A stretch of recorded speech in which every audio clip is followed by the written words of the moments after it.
अपने यहाँ पर विंध्य भूमि में बहुत से नाटक और काव्य लिखे गए और उन सब में ऐसी बीच बीच में कई कहानियां आई जो कि विंध्य से जुड़ी हुई हैं, परंतु उन विंध्य से जुड़ी हुई कहानियों को कितने लोग माने? अपने कमाल देखिए ना, अपने देश का सबसे बड़े कवि कौन है? जानते हैं ना, महाकवि कालिदास है ना जी। महाकवि कालिदास सबसे प्रसिद्ध है और उन्होंने जो एक महाकाव्य लिखा वो विंध्य पर ही है। रामगिरी आश्रम में जो मेघदूत है वो विंध्य में ही है, वहां से शुरुआत की उन्होंने महाकवि कालिदास ने। और महाकवि कालिदास से भी पहले एक नाटककार, उनका नाम है महाकवि भास। सबसे पहला नाटककार, संस्कृत में सबसे पहला नाटककार कौन है? महाकवि भास। भास से पहले कोई नाटक नहीं हुआ। तो महाकवि भास ने जो बातें लिखी उसमें भी विंध्य की बहुत सी बातें लिखी, विंध्य की बहुत सी बातें महाकवि भास ने लिखी। अब ये तो नहीं पता कि वो महाकवि भास कहाँ के रहने वाले थे, मगर बातें तो उन्होंने लिखी। इससे पता चलता है कि ये उनका उससे संपर्क रहा होगा विंध्य से, है ना। ये तो नहीं मालूम कि उनकी जन्मभूमि कहाँ थी, परंतु उन्होंने क्योंकि बातें बहुत सी लिखी हैं इसलिए संपर्क रहा होगा। एक कहानी मैं उनकी सुनाऊंगा आपको, महाकवि भास की एक कहानी मैं आपको सुनाऊंगा। और वो कहानी ये है कि एक बार वत्स देश के राजा उदयन, वत्स देश समझते हैं, इलाहाबाद में था। इलाहाबाद का सबसे पुराना नाम क्या था? वत्स देश। हाँ, वैदिक युग में उसका नाम वत्स देश था। तो वत्स देश के राजा उदयन, है ना, राजा कौन थे? उदयन। और उनका संपर्क किसके साथ होता था? उज्जैन के महाराज प्रद्योत के साथ।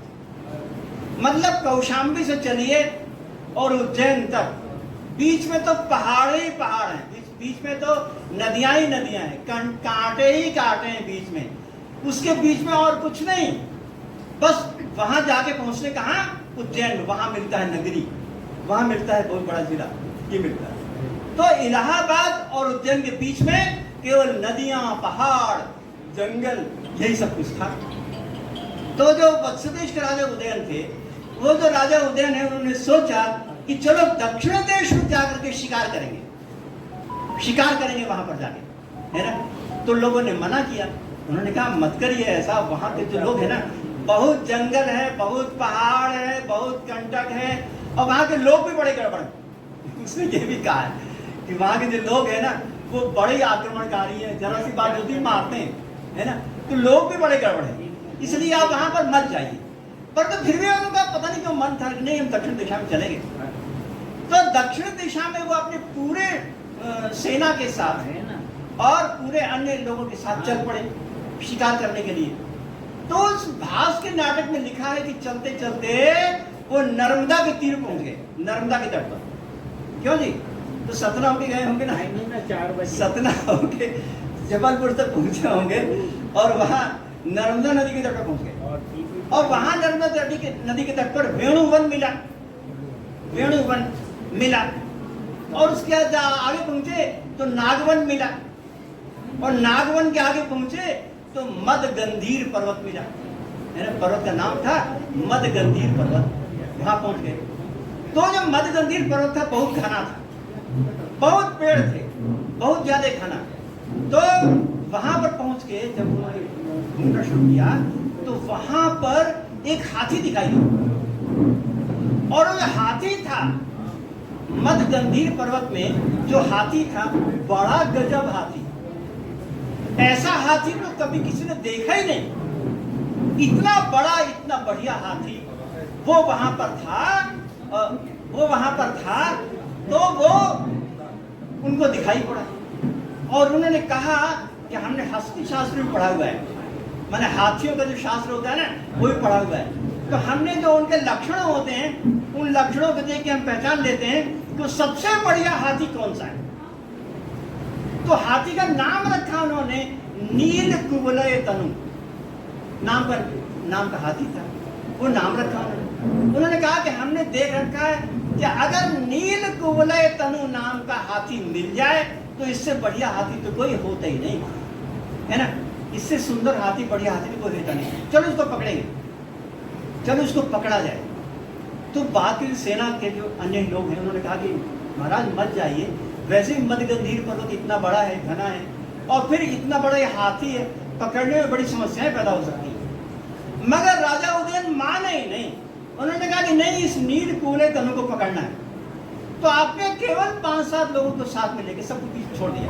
क्या क्या आप लोग मत जाओ, सबको बीच में छोड़ दिया और उस 5-7 लोगों को साथ में लेकर के उस नील कूले तनु हाथी को लेके पकड़ने के लिए जल्दी।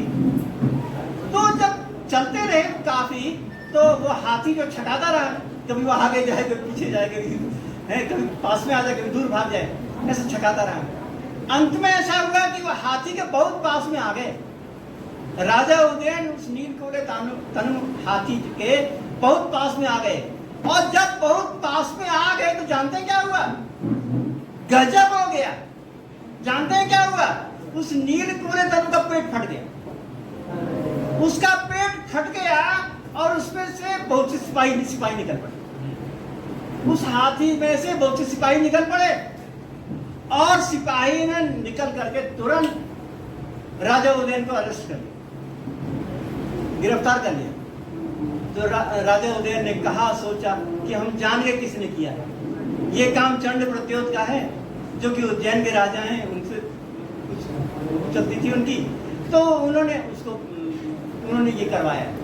तो ऐसे कहानी, इस तरह की कहानी को महाकवि भास ने अपने प्रतिज्ञा योगेंद्रायण नाम के नाटक में लिखी हुई है। और एक कहानी और भी चलती, वो पूरी दुनिया जानती, और वो कहानी है जो कि होमर ने लिखी है, और उसकी ग्रंथ का नाम है इलियाड। आपने सुना होगा, ग्रीस देश का था महाकवि होमर। ग्रीस देश के महाकवि का नाम था होमर, और उसने जो ग्रंथ लिखा वो इलियाड नाम का है। सबसे पुराना ग्रंथ माना जाता है, वहां का सबसे पुराना ग्रंथ होमर का इलियाड माना जाता है। तो उन्होंने एक कहानी लिखी, उन्होंने ग्रीस देश की कहानी लिखी। और क्या कहानी लिखी? वहां पर 2 नगर थे, एक का नाम था ट्राय और दूसरे का नाम था स्पार्टा।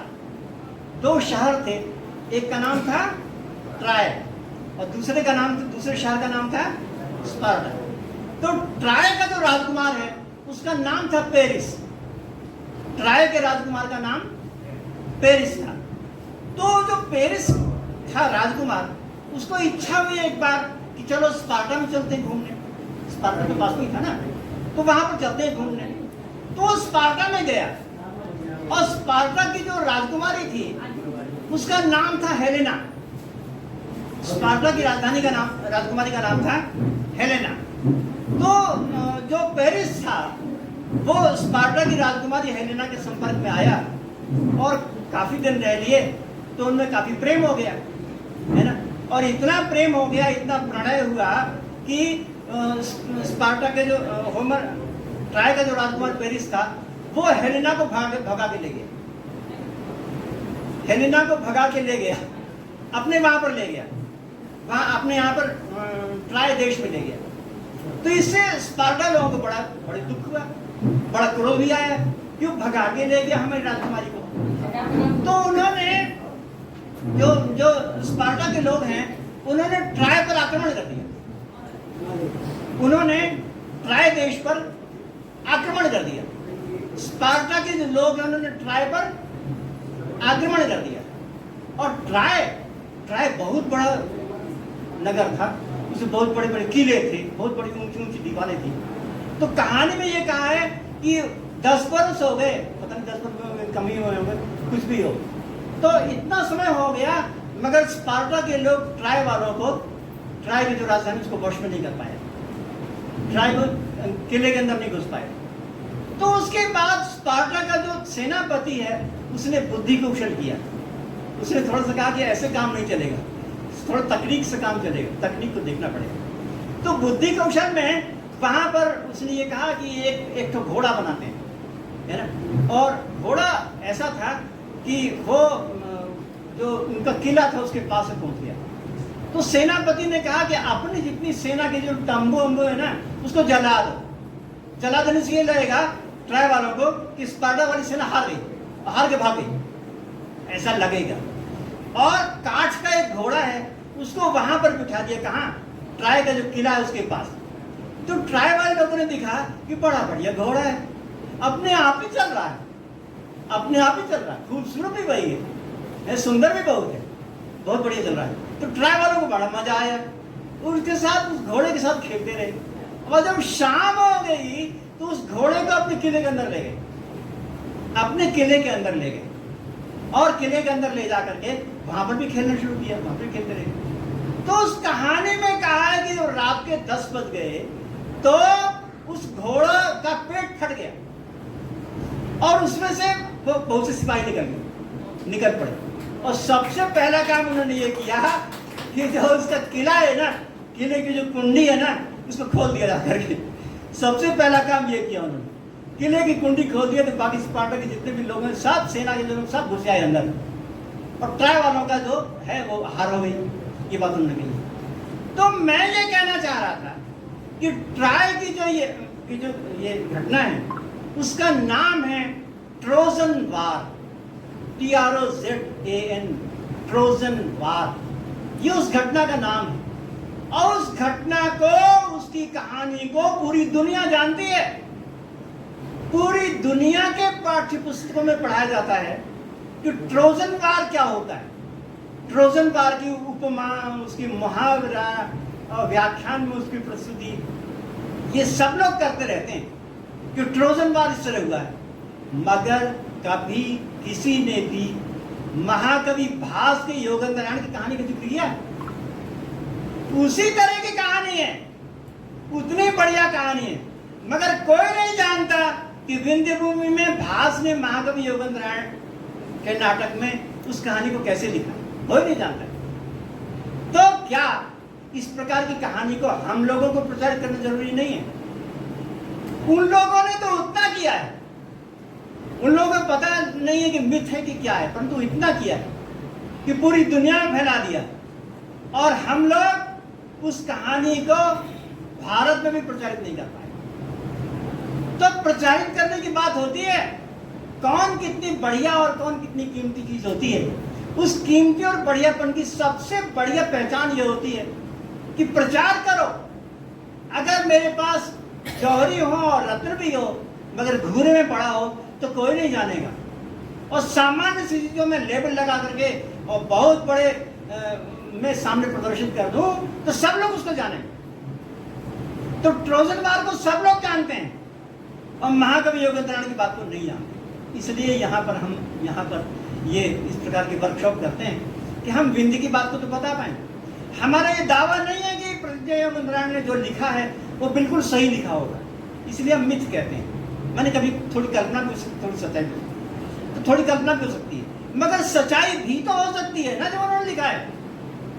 और ये भी तो हो सकता है ना कि इससे उन्होंने सीखा हो या उससे इन्होंने सीखा हो। दोनों ही बातें रहेंगे तो भी अपनी बातों की श्रेष्ठता है, दोनों ने सीखा हो। तो आदान प्रदान कैसे हुआ, लोगों ने कहानी कैसे दी, इत्यादि बातों को सीखना और बताना बहुत जरूरी होता है। तो इस वर्कशॉप के माध्यम से हम बताना चाहते हैं कि यहाँ पर क्या हुआ है। यहाँ पर की जो कहानी है, विंध्य की जो कहानी है, वो विंध्य की प्रचार प्रसार कैसे हुआ मालूम है? विंध्य का सबसे प्रचार प्रसार कैसे हुआ? सबसे पहला प्रचार करने वाले कौन है? भगवान श्री राम है। भगवान श्री राम ने सबसे पहले प्रचारित किया। किसको? विंध्य को प्रचारित किया। यहाँ पर अपनी दुनिया में, अपने देश में, एक तरफ तो पश्चिम से पूर्व की तरफ यात्रा हुई और दूसरे उत्तर से दक्षिण की तरफ यात्रा हुई। अपने देश में 2 यात्राएं हुई हैं। वास्को डी गामा इत्यादि की बात जाने दीजिए। सबसे बढ़िया और रेलेवेंट और सबसे प्राचीन बात तो यह है कि 2 यात्राएं हुई हैं, उससे पूरे देश का नाम फैला है प्राचीन काल से लेकर अब तक। तो पश्चिम से पूर्व की ओर यात्रा हुई, अफगानिस्तान, पश्चिमी पाकिस्तान, पंजाब इत्यादि से होते हुए बंगाल तक यात्रा हुई। इसका विवरण मौजूद है। जो वैदिक आर्य लोग हैं उन्होंने ये पश्चिम से लेकर पूर्व तक यात्रा की है, उसके विवरण मौजूद हैं। मैकडॉनल्ड इत्यादि ने और इतिहासकारों ने उसके विवरण दिए हैं। तो पश्चिम से पूर्व की ओर यात्रा करने वाले कौन? जो वैदिक आर्य लोग हैं वो।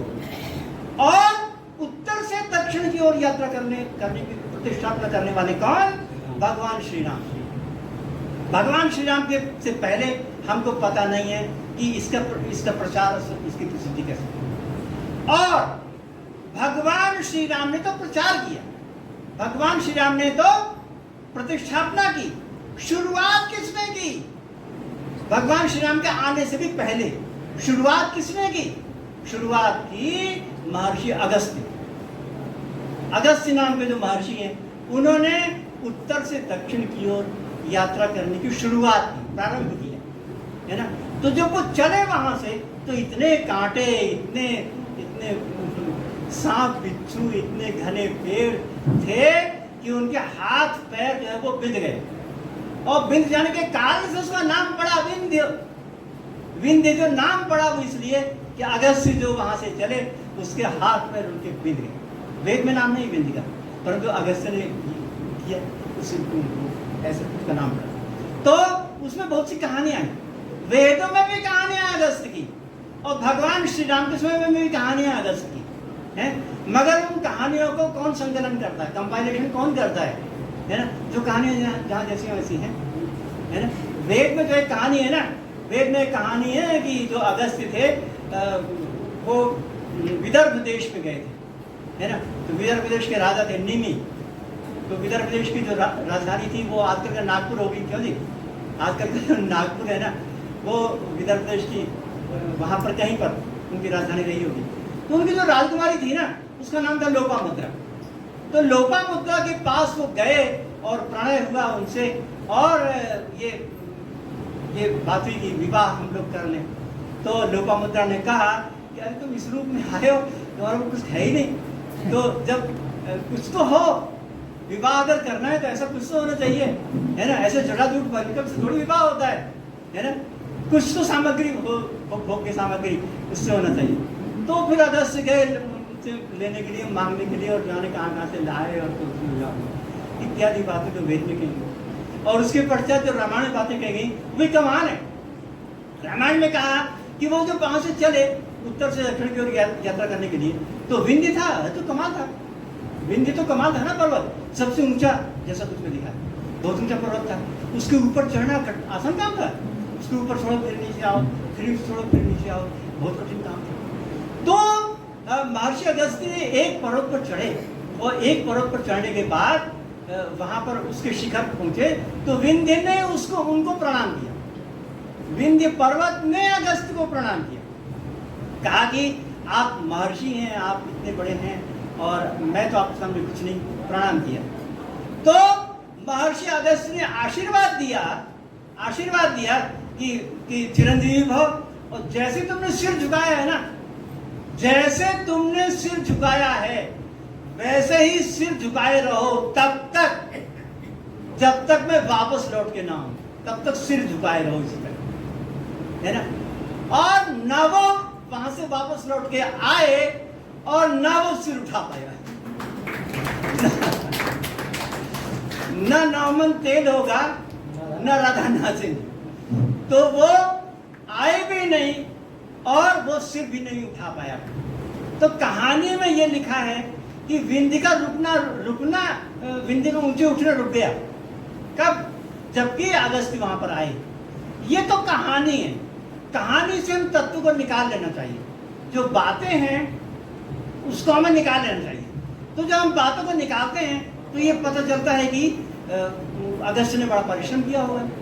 अगस्त्य ने परिश्रम करके इतना ज्यादा सफाई की होगी, या पेड़ों को हटाया होगा, रास्ता बनाया होगा, कि उससे विंध्य जो है वो उनका वशवर्ती हो गया, विंध्य उनके सामने हो गया, वशवर्ती हो गया। ऐसा हम मान सकते हैं उस कहानी को। और उसके पश्चात वो वहां पर चले गए, ये बात हम मान सकते हैं। तो ऐसा हुआ होगा। तो इन सब चीजों को जोड़ करके इन बातों को निकालना पड़ता है। अब बताइए, यहाँ से लेके विंध्य चले, क्यों जी? उत्तर भारत में थे अगस्त्य, और वहां से सतना और जबलपुर होते हुए, नर्मदा प्रतिष्ठान होते हुए, वहां तक दक्षिण तक गए। और दक्षिण देश में जो तेलुगु भाषा है, उस तेलुगु भाषा के व्याकरण का सबसे पहला नाम है अगस्तियम, है ना। बड़ी रिसर्च वाली बात बता रहा हूं मैं आपको। इसका नाम है अगस्तियम। अब बताइए, किसी भाषा के व्याकरण का नाम भी क्यों पड़ गया? अगर इन्होंने कुछ भी काम न किया होगा, अगर उन्होंने उसकी भाषा के व्याकरण पर कुछ भी दखल नहीं दिया होगा, तो उनका ये नाम कैसे पड़ गया होगा? तो नाम तो ये बताता है कि कुछ भी संपर्क रहा होगा, उनके भाषा के संबंध, उनके व्याकरण के संबंध कुछ तो रहा होगा बात। तो कितने बड़े बात, उत्तर देश के अगस्त्य और दक्षिण भारत में जाके न केवल भाषा को पढ़ें, अपितु तो वहां पर जाकर उनके व्याकरण को बनाएं, क्योंकि उनका व्याकरण वैसा हो गया। तो बहुत बड़ी बात है कि उन्होंने इतना काम किया। कहानियां बहुत तरह की, जब ये देखा गया कि अगस्त्य ने तमिल भाषा के व्याकरण को बनाया तो कहानियां चल पड़ी। अब कहानियां कैसे चली, कहाँ से पूछिए मुझे नहीं पता, पर तो कहानियां तो हैं। कहानियां ये हैं कि शिव जी ने डमरू बजाया, शिव जी ने डमरू बजाया, तो डमरू बजाने से जो निकले गुटके निकले, उसमें कुछ गुटकों को पाणिनि ने ले लिया और कुछ गुटकों को अगस्त्य ने ले लिया। तो जिन गुटकों को पाणिनि ने ले लिया उससे बना पाणिनि का संस्कृत का व्याकरण, पाणिनि का, और जिन गुटकों को अगस्त्य ने ले लिया उससे अगस्त्य ने बनाया अगस्त्य का व्याकरण, अगस्त्य का व्याकरण उन्होंने बनाया। इस प्रकार से शिव जी के डमरू से एक तरफ पाणिनि का व्याकरण बन गया और एक तरफ अगस्त्य का व्याकरण बन गया। ऐसा उस कहानी में कहा है। हम फिर यहाँ पर कह सकते हैं कि कहानी ठीक उसी प्रकार से नहीं रही होगी, मगर ये बताने के लिए है कि ये जो है एक ने इस भाषा को आगे बढ़ाया, इसके व्याकरण को, और फिर दूसरे को आगे बढ़ाया, ऐसा ये हो सकता है। तो ऐसा कैसे हुआ होगा कि वहाँ का जो ज्योतिष है, वहाँ की जो व्याकरण है, वहाँ की जो भाषा है, वहाँ की जो संस्कृति है, उसका नाम अगस्त्य से जुड़ गया हो, है ना। दक्षिण भारत, दक्षिण के आकाश में जो एक नक्षत्र है उसका नाम है अगस्त्य, दक्षिण दिशा में जो एक नक्षत्र है उसका नाम है अगस्त्य, तो उसमें भी उसका नाम पड़ गया। एक कहानी आई है ऐसी कि उसमें अगस्त्य ने समुद्र को पी लिया था, वो भी एक बहुत बड़ी सी कहानी है। तो उसमें भी समुद्र को पी लिया, उसमें भी उनकी कहानी है। इस प्रकार से बहुत सी कहानियां हैं। अगस्त्य ने वहां पर जाके प्रतिष्ठान में पंपा सरोवर के पास गोदावरी नदी के तट पर बहुत बड़ा आश्रम बनाया। गोदावरी नदी के तट पर, जहाँ पर मध्य प्रदेश की सीमा खत्म होती है, महाराष्ट्र की सीमा शुरू होती है, तो वहाँ पर उन्होंने बहुत बड़ा आश्रम बनाया। और जो वहाँ पर जो आश्रम बनाया है उसमें बहुत सी कहानियाँ, बहुत सी बातें उसमें लिखी हुई हैं। और रामायण में लिखा हुआ है कि महर्षि अगस्त्य ने जब पंपा सरोवर के पास जाकर आश्रम बनाया तो उसका सही नाम पड़ गया दक्षिणा। क्यों नाम पड़ गया? क्योंकि वो दक्षिणा प्रदक्षिणा के लायक हो गई, वो दक्षिणा प्रदक्षिणा के लायक हो गई, इसलिए नाम पड़ा दक्षिणा, इसलिए उसका नाम पड़ गया दक्षिणा। रामायण में लिखा है तत्र वेदार्ष यज्ञार्ष भविष्यन्ति कलौ युगे नामना चेयम भगवती दक्षिणादिक प्रदक्षिणा। दक्षिणा जब प्रदक्षिणा की काबिल हो गई, है ना। सतना जबलपुर को होते हुए प्रदक्षिणा करते हैं, जब हम सर्किट में आते हैं तो प्रदक्षिणा करते हैं, वो जो प्रदक्षिणा है वो दक्षिणा के नाम से हो गई, तो इसलिए उसका नाम ऐसा हो गया। तो जब अगस्त्य ने अपना आश्रम बना लिया तब भगवान श्री राम पहुंचे अगस्त्य के आश्रम पर, यानी अगस्त्य का आश्रम पहले बन गया था और भगवान श्री राम बाद में पहुंचे वहां पर।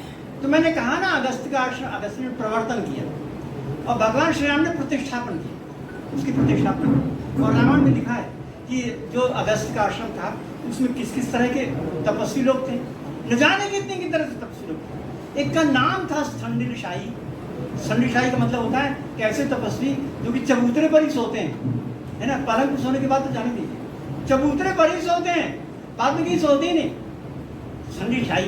दूसरे ने नाम दिया, दूसरे तपस्वी का नाम था अश्मकुट्टक। अश्मकुट्टक माने जितने भी नए तरह के बीज होते हैं ना, गेहूं में दाल इत्यादि के बीज, उनको पत्थर से कूट कूट के खाते थे और किसी को उपयोग ही नहीं करना, पत्थर से कूट के खाते थे। उसका नाम पड़ गया अश्मकुट्टक, तपस्वी का नाम पड़ गया अश्मकुट्टक। दूसरे का नाम पड़ गया वायु भक्षी, केवल हवा पी के रहते थे। तीसरे का नाम पड़ गया दंतोलूखली। दंतोलूखली का मतलब है कि दांत से उलूखल का काम ले रहे थे। उलूखल समझते हैं ना, वो जो मुसल होता है ना, क्या हल मुसल क्या कहते हैं, हाँ मुसल होता है ना इसको मारते हैं, हाँ। तो वो जो उलूखल होता है, दांत को इन्होंने उलूखल बना दिया। कहने का मतलब ये कि कठोर से कठोर वस्तु को वो दांत से काटते थे। इतने तरह के लोग, कम से कम 20 तरह के लोग दिए, इतने तरह के जो तपस्वी थे वो अगस्त्य के आश्रम में रहा करते थे। तो ऐसी बात रामायण में लिखी हुई है। तो रामायण में जितनी बातें लिखी हुई उससे पता चलता है कि अगस्त्य ने वहाँ पर कितना काम किया होगा। तो ये चीज़ भी ऐसी है, ये चीज़ भी ऐसी है इसको प्रकट करने के लिए है कि कितना काम उन्होंने किया, तब ये विंध्य भूमि पड़ी। हम यहाँ पर उसकी बहुत बात में जो भारूद है उसकी हम यहाँ पर चर्चा नहीं करेंगे। हम तो यहाँ पर केवल कथा की चर्चा कर रहे हैं कि आपके रामायण में, आपके महाभारत में कितनी तरह की कथाएं आई। तो वो कथाएं, वो कहानियाँ ही हम लोग जो अपनी बातें कहते हैं वो सब हमारे जहन में, हमारे रक्त में है वो सब बातें, हमारी धमनियों में वो सब बातें। मगर धमनियों में होने के पश्चात उनको पता नहीं चलता कि ऐसा है। हमारे धमनियों में रक्त बह रहा है, रक्त का प्रवाह हो रहा है, मगर विलियम हार्वे आया तब उसने बताया कि हमारी धमनियों में रक्त बह रहा है। और हमको ना बताया जाए तो पता भी नहीं चलता अब भी कि हमारी धमनियों में रक्त बह रहा है।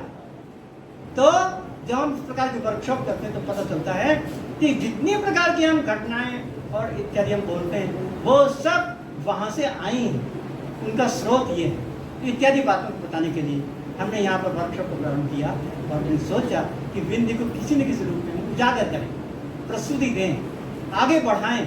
और ये बहुत आवश्यक है कि इस प्रकार की चीज़ें वो स्कूलों में आनी चाहिए, कॉलेजों में आनी चाहिए। स्कूलों और कॉलेजों में जो एक्स्ट्रा करिकुलर पाठ्यक्रम होते हैं उसमें ये बात बताई जानी चाहिए कि विंध्य कितना महान है और कहाँ कहाँ वो चीज़ें आई हैं। तो इत्यादि बातें जो हम विंध्य की बातें करते हैं, यहाँ पर स्कूल की सबसे बड़ी जिला शिक्षा अधिकारी हैं, कॉलेज के सबसे बड़े यशस्वी प्राचार्य हैं, वो सब इस प्रकार का आयोजन कर सकते हैं एक्स्ट्रा करिकुलर, जिससे कि शोध अध्ययन के लिए भी फायदा होता है, जिससे जो छात्रों को अपनी जो बातें पाठ्यक्रम में लिखी हुई हैं उसके बाद हम कुछ कह पाएँ, उसके लिए फायदा होता है। और विंध्य के लोगों का भी आत्मगौरव बढ़ता है कि हमारा विंध्य इस प्रकार का। अब बताइए, हम अपने विंध्य के गौरव को प्रतिष्ठापित नहीं करेंगे तो दूसरा कौन करेगा, है ना। इलाहाबाद और बनारस के लोग में बहुत ज़्यादा ऊंचाई है, तो इसलिए ऊंचाई कि वहाँ के लोगों ने उसकी प्रतिष्ठापना की है। बनारस के लोगों ने बनारस की प्रतिष्ठापना की है, इसलिए वाराणसी ऊंचा है। विंध्य के लोगों की प्रतिष्ठापना कौन करेगा, विंध्य के लोग करेंगे। इसलिए हम यहाँ पर इस प्रकार के उपक्रम करते हैं जिससे कि स्पष्ट हो सके कि हमारा विंध्य कितना महान था, कितना ऊंचा था और कितनी बड़ी इसमें चीज़ें थी और कितनी घटनाएं थी। आपने मेरी बातों को समझ